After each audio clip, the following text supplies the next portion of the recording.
Kita masih membicarakan mengenai bagaimana perhubungan menjelang libur panjang ini Natal dan Tahun Baru. Ya mungkin ada yang berencana mengambil libur sekalian 1 minggu sampai selesai Tahun Baru kan pastinya. Nah, tentu yang menjadi sorotan juga adalah proses perbaikan bahu jalan tol Cikampek Palimanan kilometer 79800 dari arah Cikampek menuju Cirebon yang terus dilakukan. Selama proses perbaikan, satu lajur tol akan ditutup total agar perbaikan tidak terganggu. Selama penutupan satu jalur tersebut, arus lalu lintas dialihkan ke lajur darurat yang kini masih dalam tahap penyelesaian. Longsor bahu jalan tol terjadi akibat tebing jalan tol terkikis oleh air.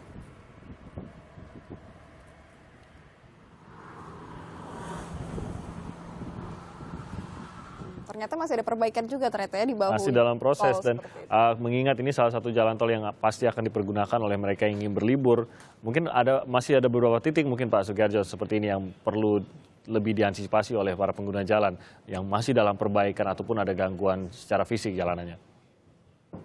Ya, dalam hal ini kami juga sudah koordinasi dengan Kementerian PU.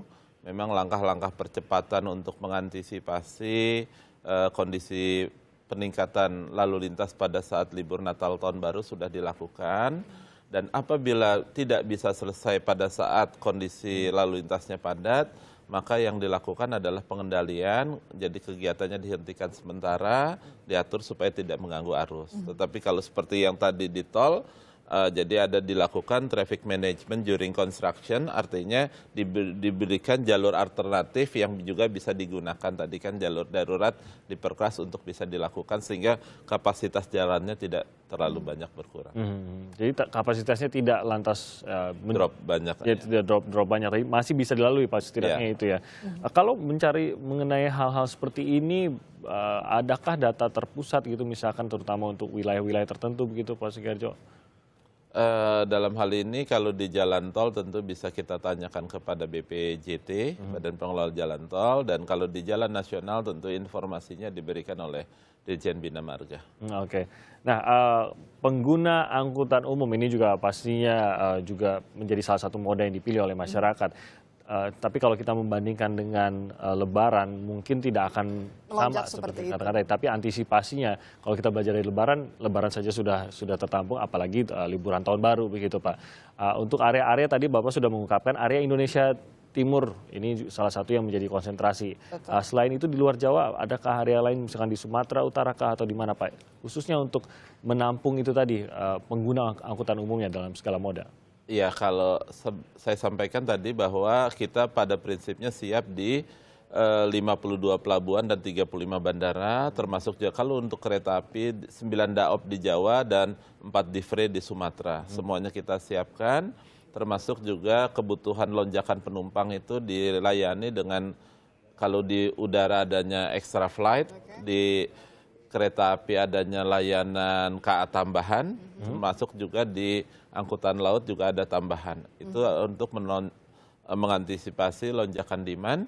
Dan yang paling utama sebetulnya kembali saya tegaskan karena pada masuk periode musim hujan dengan cuaca yang kurang bersahabat, di samping pemeriksaan kelaikan kendaraan khususnya di angkutan laut sudah diingatkan bahwa Syah Bandar tidak akan memberikan surat persetujuan berlayar apabila cuaca tidak memungkinkan. Oh gitu, jadi dari cuaca pun akan menghentikan perjalanan seperti itu sebagai antisipasi. Pak Benyamin, kalau melihat cuaca ini kan jadi salah satu momok yang ditakutkan juga bagi masyarakat yang akan pergi mudik atau pergi wisata seperti itu, apakah ada penambahan untuk pengamanan di titik-titik tertentu oleh pihak kepolisian Pak? Itu sudah kita antisipasi ya, kan memang kita sekarang ini kalau dari tanggal 23 sampai dengan tanggal 1 ini setiap tahunnya kita akan melaksanakan operasi lilin ya, operasi pengamanan Natal dan Tahun Baru. Masalah cuaca maupun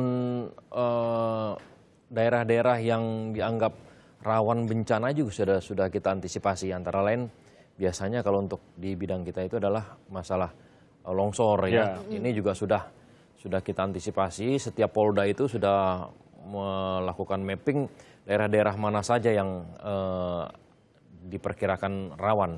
Di situ tentunya kita persiapkan personil maupun kita koordinasi dengan instansi terkait masalah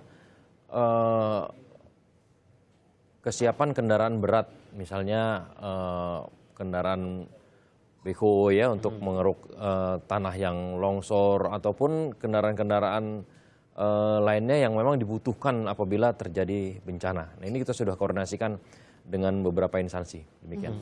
Oke, mengenai tiket tadi saya belum tanya juga Pak Sugiharjo.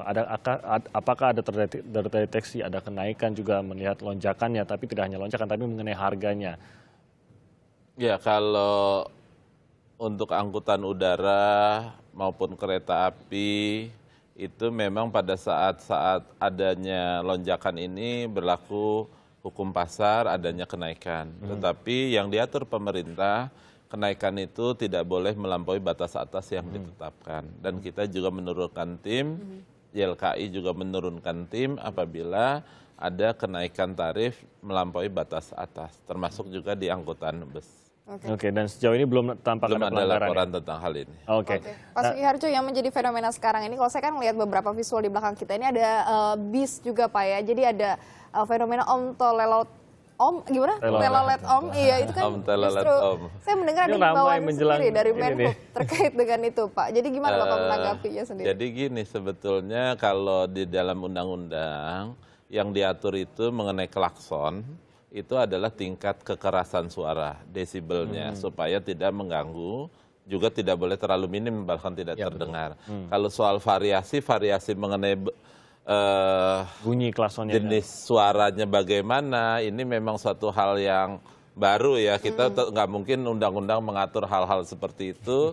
Bahkan kreativitas ini kalau nggak salah, kemarin saya juga mengikuti konferensi pers, ya akan dilombakan lah. Jadi biar menarik tapi juga tidak mengganggu, intinya. Ini dari gitu Kementerian Perhubungan yang akan memperlombakan itu? Iya, bekerja sama dengan komunitas Bis-bis Bismania lah, Bismania. Oh, dengan Oke, ada jadi proses ikut terjun ke fenomenanya juga dari Kementerian Iya. Perhubungan. Kalau Oke, dari pihak kepolisian gimana Pak? Ada himbauan juga? Karena saya lihat beberapa video bahkan ada warga yang terlalu dekat dengan Nah itu yang nggak bis, boleh, gitu. jadi bukan di busnya. Jadi yang kalau di pinggir jalan membunyikan itu, nah itu kan membuat gangguan lalu lintas dan membahayakan keselamatan. Ini yang nggak boleh. Betul ya, jadi memang kalau dari undang-undangnya itu tidak menyebutkan variasinya ya.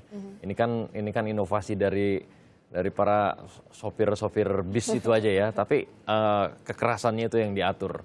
Jadi nanti ini juga masih kita diskusikan, masih kita koordinasikan nanti langkah-langkah apa yang akan dilakukan.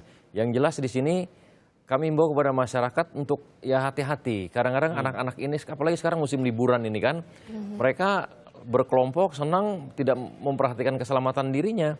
Jadi mereka ke tengah-tengah langsung jalan, dengan ya. tulisan Om, telolet Om gitu kan. Nah, ini sekarang yang jadi viral di mana-mana ya. Jadi bukan masalah teloletnya, tapi jangan sampai tidak awas juga kan Ya, di pinggir betul. jalan. Sebenarnya itu saja Membahayakan sebenarnya mereka alat sendiri. keselamatan. Oke, jadi itu tadi beberapa pesan juga. Jangan lupa ada beberapa hal seperti itu tadi. Siapkan keberangkatan Anda mulai dari rumah, jangan Ya, betul. dari rest area pertama gitu ya. Ya tadi, jadi sebelum berangkat siapkan kendaraannya. Betul, kendaraan. Terus harus Layakan. cukup istirahat. Di dalam ketentuan kalau mengemudi kendaraan itu dalam 4 jam, itu harus istirahat setengah jam. Oke. Jadi nggak boleh terus-menerus. Dan maksimum dalam 1 hari itu mengemudi itu maksimum 8 jam. Tidak boleh Jadi kalau lebih dari itu. perjalanannya lebih dari itu harus bergantian gitu. Itu yang Oke. penting. Dan yang kedua, yang sering menghambat tugas teman-teman dari kepolisian itu ya gunakan rest area seperlunya. Oke. Jadi kalau sudah padat jangan memaksa masuk di rest area berikutnya supaya tadi nggak menimbulkan antrian. Baik, Oke. ada himbauan yang Bapak sampaikan juga katanya dari sosial media. Mungkin bisa di-share Pak sosial medianya apa saja gitu Pak dari Kementerian Perhubungan. Kalau Kementerian Perhubungan itu kan pakai beberapa Twitter, Facebook yang belakangnya semua 151 ya, terus call center itu bisa, dan sosial media apapun yang digunakan masyarakat, Pak, kita pasti selalu memantau dan membroadcast. Oke, dari Oke, ini ya, Kemenhub 151. Nah, Pak Benyamin dari kepolisian, sedikit sarannya tadi buat para pengguna jalan bagaimana? Himbauannya Ya, silakan Pak. hampir sama ya seperti itu ya. Jadi terutama masalah BBM ini siapkan sebelum berangkat, kemudian ikuti petunjuk petugas di lapangan. Kalau sudah ditutup ya jangan memaksakan diri untuk masuk. Kemudian ada juga ruas-ruas tertentu nanti yang kita akan lakukan kontraflow ya apabila itu diperlukan. Nah ini ikuti juga karena ini untuk memperlancar arus di belakangnya. Kalau nanti memaksakan, oh saya ingin masuk ke sini, saya tidak mau lewat sini. Ya nanti terimbas ini. Diskusi ataupun argumentasi sekian menit saja di lapangan itu sudah berpengaruh pada kemacetan di belakangnya. Satu mobil saja memaksakan sudah bikin kemacetan ya. Betul. Gimana kalau setiap 10 mobil protes begitu Pak? Oke. Betul. Baik, terima kasih Pak Benyamin, Pak Sugiharjo, terima kasih. Terima kasih.